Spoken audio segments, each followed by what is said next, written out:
అంటే అంతరించిపోతున్నటువంటి జాతులలో మరి సెంచు జాతి తొందరగా అంతరించిపోతుంది.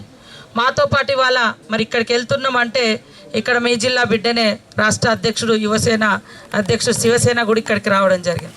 ముఖ్యంగా ఈసారి మనకి ఈ జిల్లాకు ఈ ప్రాంతానికి ఒక ప్రాధాన్యత కూడా ఉన్నది.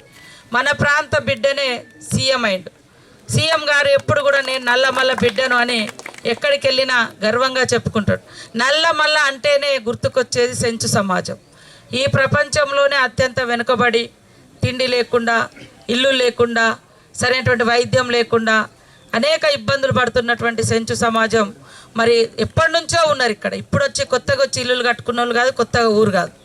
మనం ఇవన్నీ చట్టాలన్నీ తర్వాత వచ్చినాయి, కానీ ఇక్కడ సమాజం మాత్రం ఆదివాసీ సమాజం ముఖ్యంగా ఈ సెంచులు ఈ ప్రాంతంలో మొదటి నుంచి బతుకుతున్నారు.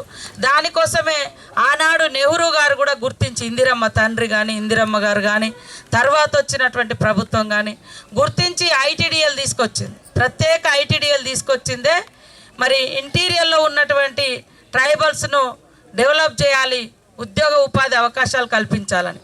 గత 10 సంవత్సరాల నుంచి కేవలము జిల్లాలుంటే సరిపోతుంది, ఐటీడీఎల్ వద్దు అనేది గత టీఆర్ఎస్ ప్రభుత్వం యొక్క నిర్లక్ష్యం మూలంగా ఐటీడీఎల్ యొక్క పనితీరు మూలకపడ్డది. ఇందాక మా తమ్ముడు అన్నాడు, ఒక తమ్ముడు గతంలో ఎడ్లు ఇచ్చేది, బండ్లు ఇచ్చేది, భూములు పంచేది. ఇప్పుడు అన్న కూడా వంశన్న కూడా చాలా అనుభవాలు చెప్పారు. మీకు స్పెషల్ డిఎస్సి కానీ, స్పెషల్ చట్టాలు కానీ, స్పెషల్ ఎన్ఆర్ఈఎస్ 100 రోజుల పని కూడా తీసుకొచ్చింది కాంగ్రెసే. పోడు భూముల చట్టం తెచ్చింది కాంగ్రెసే. ఐటీడీఎల్ తీసుకొచ్చింది కాంగ్రెసే. ఎస్టీలుగా గుర్తించింది కాంగ్రెసే. రిజర్వేషన్లు అమలు చేసింది కాంగ్రెస్. ఇక్కడ ఈ ప్రాంతంలో ఏమన్నా గుప్త నిధులు ఉంటే మాత్రము చాలామంది కన్నేసి వాటిని దోసుకుపోవడానికి మాత్రం ప్రయత్నం చేశారు. అందుకనే వంశన్న కానీ వారి భార్య ఇద్దరు కూడా డాక్టర్లుగా ఉండి ఎవరు వచ్చినా మనలాంటి వాళ్ళే మరి ప్రజా వైద్యుల దగ్గరికి పోతారు. కాబట్టి వాళ్ళు ప్రజాప్రతినిధులు, ప్రజా వైద్యులుగా ఉన్నారు. అట్లా కూడా వాళ్ళకి చేతనైన పద్ధతిలో సేవ చేస్తూ ఉన్నారు.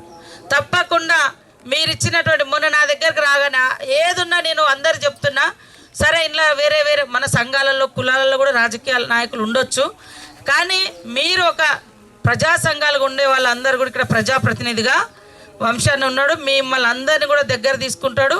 వారి ద్వారా కూడా సీఎం దగ్గరికి నేను కానీ ఆయన కానీ ఇద్దరం కలిసి వెళ్ళి ఈ ప్రాంతం మీద స్పెషల్ ఫోకస్ పెట్టి మరి ప్రత్యేక అభివృద్ధి జరిగే విధంగా కూడా సీఎం గారికి ఈరోజు ఇచ్చినటువంటి మీరు ఇచ్చినటువంటి అనేక సమస్యలు, పోడు భూముల సమస్య కూడా డిఎఫ్ఓ గారు ఇక్కడ ఉంటే వినండి.